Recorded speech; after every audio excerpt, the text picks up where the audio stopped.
దేవుని కార్తీక మాస ఉత్సవాలు ఎటువంటి ఇబ్బంది కలగకుండా సిబ్బంది సహకారంతో ఘనంగా నిర్వహించగలిగాం. రాష్ట్రంలోనే ప్రముఖ పుణ్యక్షేత్రంగా వెలుగొందుతున్న అన్నవరం శ్రీ వీరవెంకట దేవస్థానంలో కార్తీక మాస ఉత్సవాలు కార్యనిర్వహణాధికారి ఏర్ల సుబ్బారావు, అనువంశిక ధర్మకర్త ఐవి రోహిత్ ఆధ్వర్యంలో కార్తీక మాసం నెల రోజులు భక్తుల సంఖ్య అధికంగా ఉంటుందని దేవస్థానం సిబ్బందితో ముందస్తు చర్యలు చేపట్టాము. మొదటి వారం ముందా తుఫాన్ కారణంగా భక్తుల సంఖ్య తగ్గిన రెండో వారం నుంచి స్వామివారి ఆలయానికి భక్తుల సంఖ్య గణనీయంగా పెరిగిందని, ఈ కార్తీక మాసం నెల మొత్తం ఆదాయం 21 కోట్ల పైచిలుకు వచ్చాయని, కార్తీక మాసంలో జరిగిన కార్యక్రమాలను వైదిక ధర్మశాస్త్ర ప్రకారం శాస్త్రోక్తంగా నిర్వహించగలిగామని తెలిపారు. ఈ కార్యక్రమంలో దేవస్థానం వివిధ శాఖల్లో పనిచేసే సిబ్బంది పాల్గొన్నారు. వ్రతాల సంఖ్య ఈ తుఫాన్ కారణంగా తగ్గడం జరిగింది. గత సంవత్సరంలో 147,142 వ్రతాలు మొత్తం టోటల్ అంటే 300 వ్రతాలు కావచ్చు, 10,000 రూపాయలు, 1,500, 2,000 మొత్తం టోటల్ అబ్స్ట్రాక్ట్ ప్రకారం 147 వ్రతాలు, 147,142 వ్రతాలు జరిగింది. ఈ సంవత్సరం మరి మోతా తుఫాన్ కారణంగా వారం రోజులు, అందులో ముఖ్యమైనటువంటి పర్వదినాలైనటువంటి ఒక ఏకాదశి శనివారం, అదేవిధంగా ఆదివారం, కార్తీక సోమవారం మొదటి సోమవారం కూడా తుఫాన్ కారణంగా మనకి భక్తులు రాకపోవటం, ఆ విధంగా మొత్తం 12,666 వ్రతాలు సంఖ్య తగ్గింది. ముఖ్యంగా మనకి ఈ కార్తీక మాసంలో తెప్పోత్సవము, తర్వాత గిరి ప్రదక్షిణ అనేవి ముఖ్యమైనవి. తెప్పోత్సవానికి ముందు తుఫాను రావటం, ఆ వారం రోజులు, తర్వాత తెప్పోత్సవం 37వ తేదీతోటి తుఫాను తీరం దాటడం, 2వ తేదీన తెప్పోత్సవం కార్తీక శుద్ధ ద్వాదశి రోజుని రాత్రి 7 గంటలకి తెప్పోత్సవ కార్యక్రమాన్ని జరుపుకున్నాం. అదేవిధంగా గిరి ప్రదక్షిణ నవంబర్ 5వ తేదీ మనం గిరి ప్రదక్షిణ కార్యక్రమాన్ని కార్తీక శుద్ధ పాడ్యమి, కార్తీక శుద్ధ పౌర్ణమి ఆ రోజు 8 గంటలకు ఉదయం, అదేవిధంగా సాయంత్రం 2 గంటలకు తొలి పవంచాల నుండి మనం గిరి ప్రదక్షిణ కార్యక్రమాన్ని 2 పూట్ల కూడా జరుపుకోవడం జరిగింది. ఈ గిరి ప్రదక్షిణ కార్యక్రమానికి దాతలు, ధర్మదాతలు అందరూ కూడా ఇతోధికంగా అన్ని విధాలా సహకరించారు. వారందరికీ కూడా శ్రీ వీరవెంకట స్వామి అనంతలక్ష్మి ప్రచోది దేవస్థానం తరఫున, మా సిబ్బంది తరఫున అందరికీ కూడా ధన్యవాదాలు తెలియజేస్తుంది. అదేవిధంగా ఈ గిరి ప్రదక్షిణ తెప్పోత్సవ కార్యక్రమాలని మన రాష్ట్రం అంతటా కూడా లైవ్ టెలికాస్ట్ చేయడం జరిగింది. ఆ విధంగా లైవ్ టెలికాస్ట్ చేసినటువంటి ఎలక్ట్రానిక్, ప్రింట్ మీడియా వారందరికీ కూడా మా ధన్యవాదాలను తెలియజేస్తున్నాం.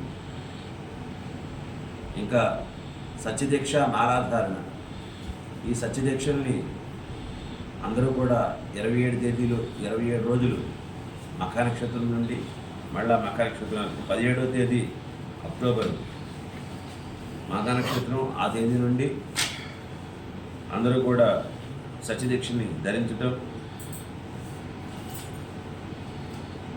మన ఒక్కొక్కరు కూడా కొంతమందికి కుదరని వాళ్ళు 9 రోజులు చొప్పున, కొంతమంది 18 రోజులు, కొంతమంది 27 రోజులు అందరూ కూడా సత్యమాలను ధరించటం. ఆ విధంగా మన ఏజెన్సీ ప్రాంతం నుంచి గిరిపుత్రులు, అదేవిధంగా సాగర్ తీరం నుండి సాగరపుత్రులు అందరూ కూడా మాలధారణ చేయటం, వారందరూ కూడా స్వామివారిని దర్శించుకోవటం, ఇక్కడ అన్ని కార్యక్రమాల్లో పాల్గొనటం, వాళ్ళు అన్ని విధాల మాకు సహకరించారు. ఆ విధంగా మన గిరి పుత్రులకు సంబంధించి మనకి పవనగిరి స్వామీజీ గారికి, అదేవిధంగా సాగర్ పుత్రులు వచ్చారు. వాళ్ళందరికీ కూడా ఆ ఏరియా నుంచి వచ్చినటువంటి పెద్దలకి అందరికీ కూడా నా హృదయపూర్వక నమస్కారాలు. దేవాలయ సిబ్బంది తరఫున 2,13,099 రూపాయలు ఆదాయం పెరగడం జరిగింది. కానీ వ్రతాల విషయంలోకి వస్తే తగ్గుదల ఉన్నది. ఆ విధంగా హుండీల లెక్కింపు కూడా చూసుకున్నట్లయితే పెంచుదల ఉంది. హుండీలు విషయంలో గత సంవత్సరం పోలిస్తే 46,98,055 రూపాయలు పెరగడం జరిగింది. అదేవిధంగా ఆర్జిత సేవల్లో 2,05,146 రూపాయలు పెరగడం జరిగింది. అదేవిధంగా కానుకల విషయంలో కూడా కొద్దిగా పెరుగుదల ఉంది, 35,219 రూపాయలు. అదేవిధంగా ఇతరులను కూడా చూసినట్లయితే 1,18,29,000 కూడా పెరగడం జరిగింది. టోటల్గా అన్నీ చూసుకున్నట్లయితే పెరుగుదల మాత్రం 62,13,099 రూపాయలు మాత్రమే ఉంది గత సంవత్సరంతో పోలిస్తే. ఈ విధంగా మరి ఇంకా వ్రతాలు చూసుకున్నట్లయితే 300 వ్రతాలు గత సంవత్సరం కంటే తక్కువగా ఉన్నాయి. అదేవిధంగా 1000 రూపాయల వ్రతాలు కూడా గత సంవత్సరం కంటే తక్కువగా ఉన్నాయి. 1,500 వ్రతాలు కూడా గత సంవత్సరం కంటే తక్కువగా ఉన్నాయి. కానీ 2,000 వ్రతాలు మాత్రం గత సంవత్సరంతో పోలిస్తే ఎక్కువగా జరిగింది.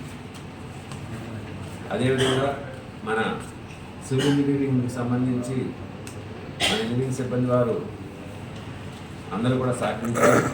వారి యొక్క ఖర్చులు మొత్తం 81,88,000 ఖర్చు అయినట్లుగా చూపించడం జరిగింది. అదేవిధంగా ఎలక్ట్రికల్ వర్క్ సంబంధించి మన ఇంజనీరింగ్ సిబ్బంది, వాటర్ వర్క్ సంబంధించి అందరూ కూడా సిబ్బంది అహోరాత్రులు కృషి చేశారు.